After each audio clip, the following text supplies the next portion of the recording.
monde injuste. Et les relations qui le régissent actuellement, ce sont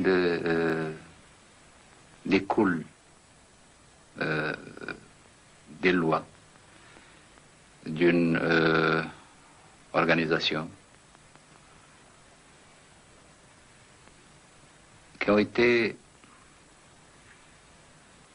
en quelque sorte promulguées en notre absence. Oui. C'est un monde qui a été créé Sans vous.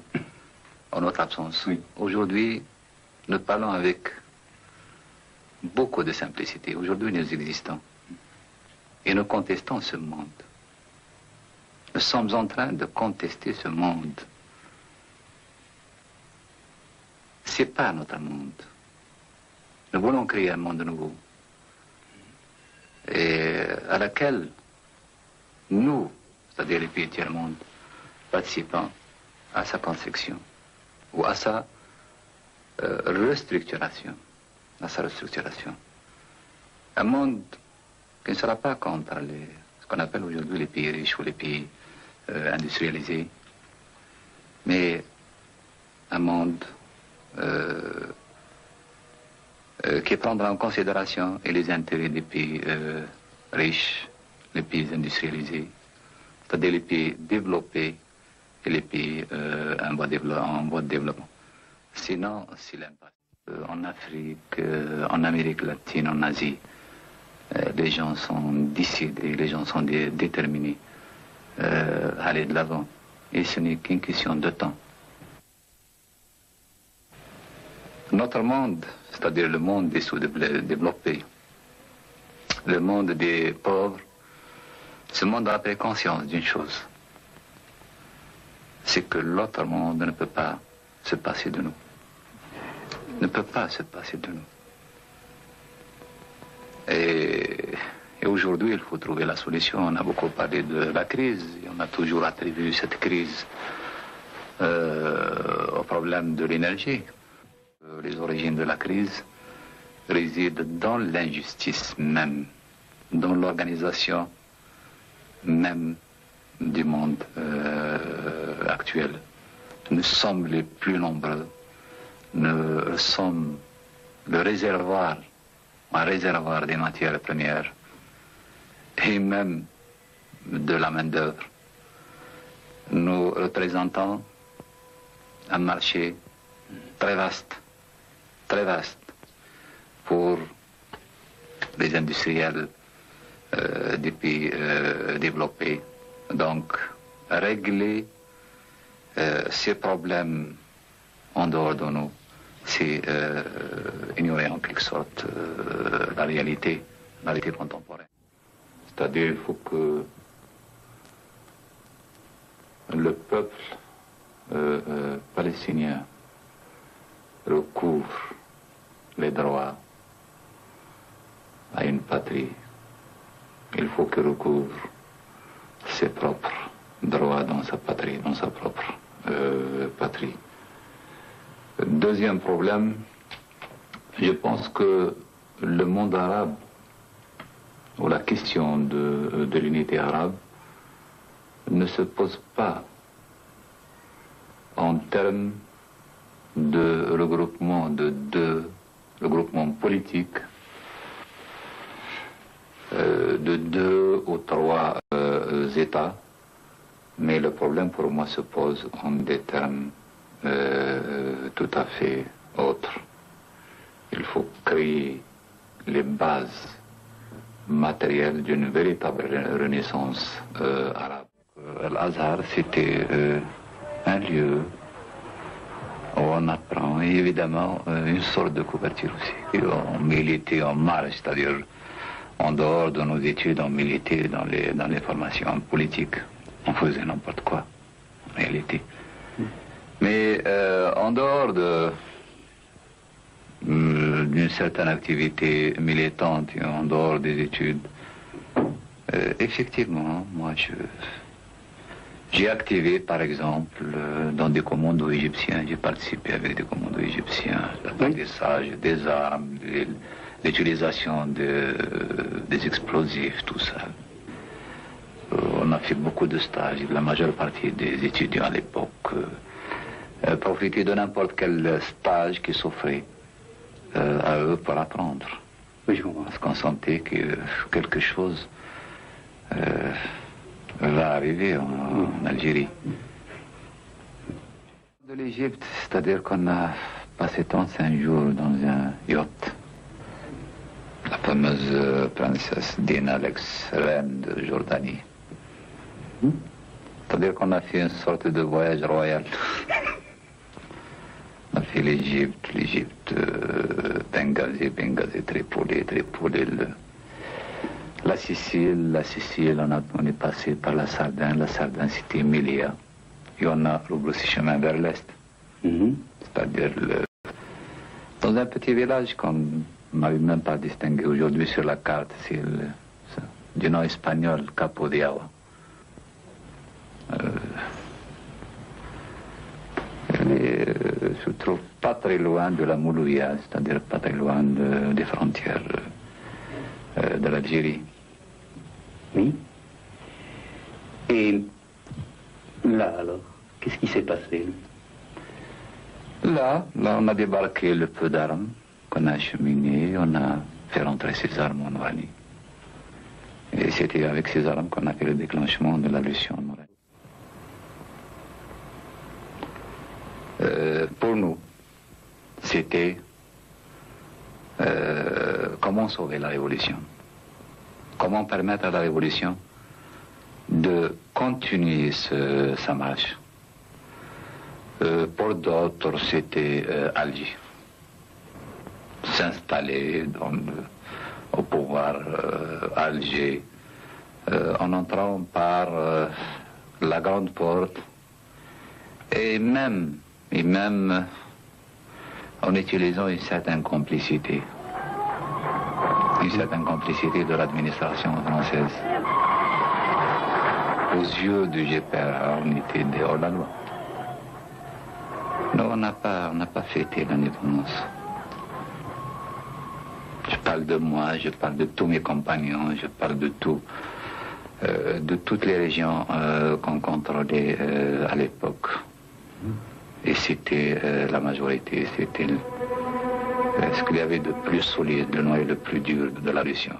L'Algérie, à cette époque-là, à ce moment précis, avait besoin d'une équipe d'hommes qui connaissent la réalité, qui n'a pas été déphasée, donc qui n'a pas été éloignée du terrain du combat, qui a connu une certaine continuité dans l'action. Une équipe qui était en mesure de dire non et d'imposer certaines mesures de redressement. Le 19 juin, pour moi, c'était une sorte de réajustement révolutionnaire. Oui. On a qualifié le 19 juin de coup d'État. Je n'arrive pas à suivre une certaine logique. Parce que les mêmes forces qui ont installé le pouvoir qui a été qualifié avant le 19 juin de pouvoir socialiste, ce sont ces mêmes forces qui ont pris leur responsabilité le 19 juin pour apporter un actif. Pour nous, l'islam a toujours fait partie de nous-mêmes. L'islam, c'est notre religion.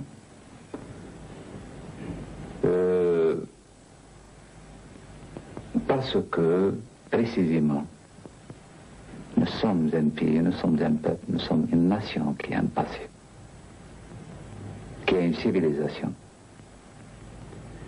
Même si on a mis cette civilisation entre parenthèses, c'est-à-dire la civilisation arabo-musulmane, même si cette civilisation a été mise en parenthèse par l'Occident, moi j'affirme que nous appartenons à cette civilisation qui existait et qui peut, pourquoi pas, renaître dans un ensemble universel aujourd'hui.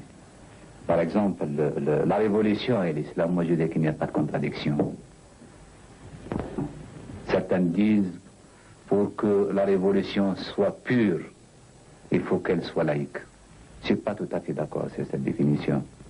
Il ne faut pas remplacer d'anciens prophètes par de nouveaux prophètes. À choisir, je le dis, je l'ai toujours dit, entre notre prophète, entre Mohammed et de nouveaux prophètes, moi le choix ne sert même pas. Et le sens pour moi de la démocratie, c'est d'abord la justice. D'abord la justice. D'abord la répartition équitable des richesses nationales. Il faut que les richesses nationales profitent à tous les Algériens. Pour moi, la démocratie, c'est aussi l'équilibre régional. Il ne faut pas qu'une région se développe au détriment d'une autre région. La démocratie, pour moi aussi, c'est l'équilibre entre la ville et la campagne. Il ne faut pas que la ville exploite la campagne.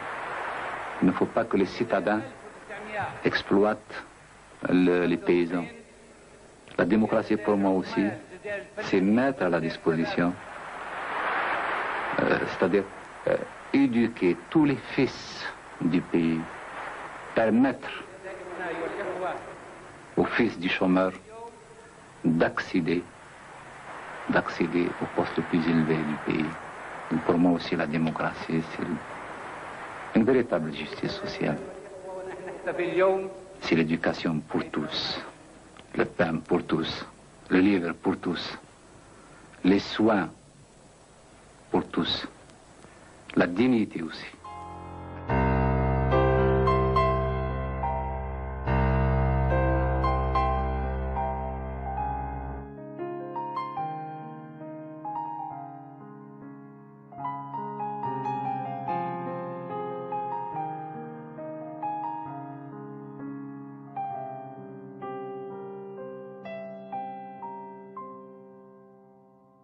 موطني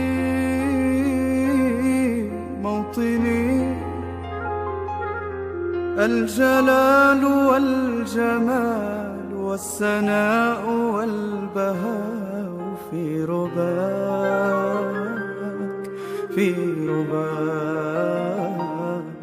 والحياة والنجاة والهناء والرجاء في هواك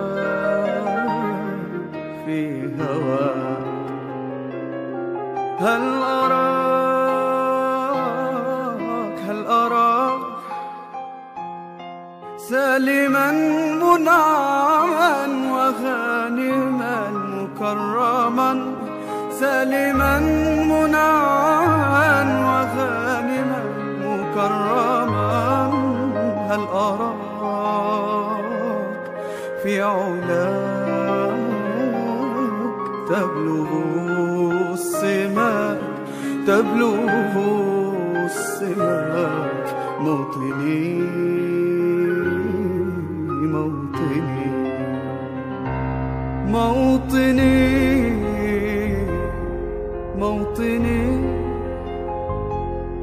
الشباب لن يكل همه أن يستقل أو يبيد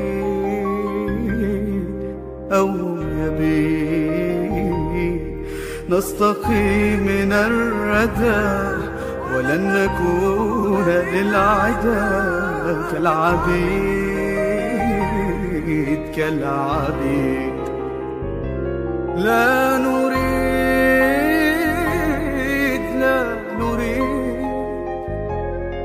ذلنا المؤبدا وعيشنا المنكدا ذلنا المؤبدا وعيشنا المنكدا لا نريد بل نعيد مجدنا التالي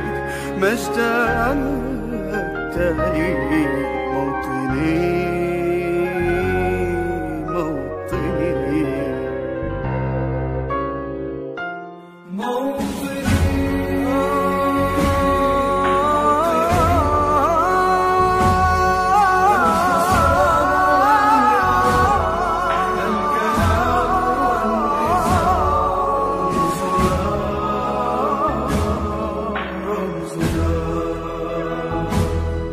مجدنا وعهدنا واجب من الوفاء يهزنا يهزنا عزنا عزنا غاية تشرف وراية ترفرف غاية تشرف وراية ترفرف يا هناك في علاك قاهرا عدا قاهرا عدا موطني موطني. نترحم على شهداء الحرية، شهداء هذه الناحية، أمثال لطفي، طه من الآلات،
جزائر جزائر الله يرحم